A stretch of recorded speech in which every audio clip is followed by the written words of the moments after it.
The diagnosis of type 2 diabetes often feels like a life sentence. Your doctor might tell you it is a chronic disease, progressive disease, a one-way street with no exit. You are handed prescriptions and told to manage your decline. But I am here today on this day, September 17th, 2025, to tell you a different story. It is a story of hope. It is a story of empowerment. The truth is that type 2 diabetes is not a life sentence. It is a reversible condition.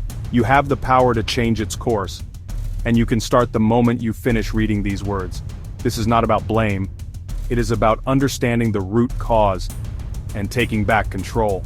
We are living in the midst of an unseen epidemic.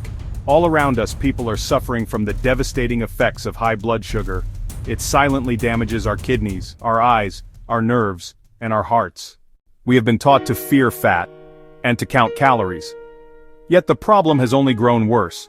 The conventional advice has failed us. So what is this core problem? What is the running faucet we need to turn off?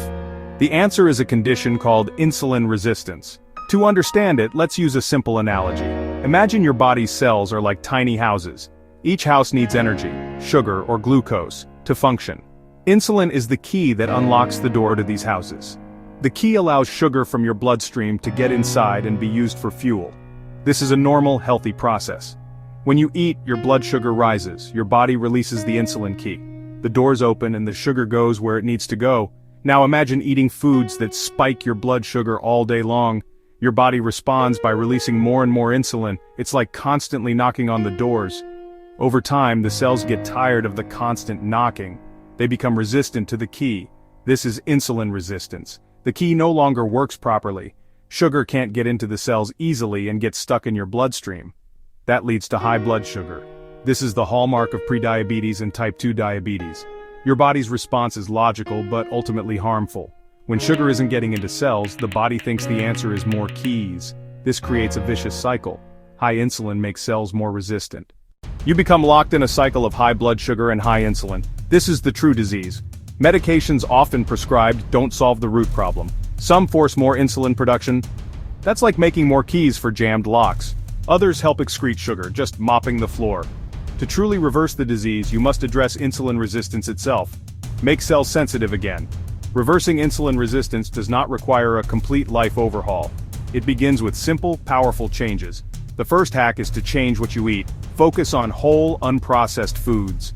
Fill your plate with non-starchy vegetables like leafy greens, broccoli, cauliflower.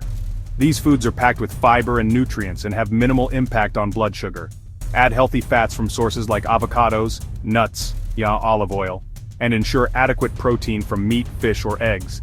The second hack is gentle, consistent movement. You don't need marathons or gym hours. The goal is simply to use your muscles. A brisk 20 to 30-minute walk is a fantastic start. Walking after meals is especially powerful. Muscles immediately use glucose, lowering blood sugar naturally. The third hack is prioritizing sleep. Poor sleep drives insulin resistance. Aim for 7 to 8 hours. Create a routine. Turn off screens. Make room dark and cool. Consistent schedule. Let me tell you about David. When he first came to see me, he was 54. He had lived with type 2 diabetes for over a decade, on multiple medications including insulin. He was tired all the time, his vision was blurry, he felt hopeless. He believed this was his life now, only increasing medications and worsening health. We started with small, manageable steps. We didn't take away all his favorite foods. Instead, we focused on adding things in. We added a large salad to lunch every day, sugary breakfast cereal replaced, eggs for breakfast. He started with a simple 15-minute walk after dinner. It wasn't easy at first, but David was consistent. He began to notice small changes, more afternoon energy. His glucose meter started trending downward, just a little. These small victories fueled his motivation to continue. Over the next few months, changes became more profound. His walk became longer and enjoyable. He experimented with vegetable recipes, added healthy fats, made sleep a priority, turning off television, reading before bed. As insulin resistance improved, his need for medication decreased. Then one day, he took his last injection. He was no longer a diabetic, he was a healthy man who had once had diabetes. The fog had lifted. David's story is not unique. Your story can be next.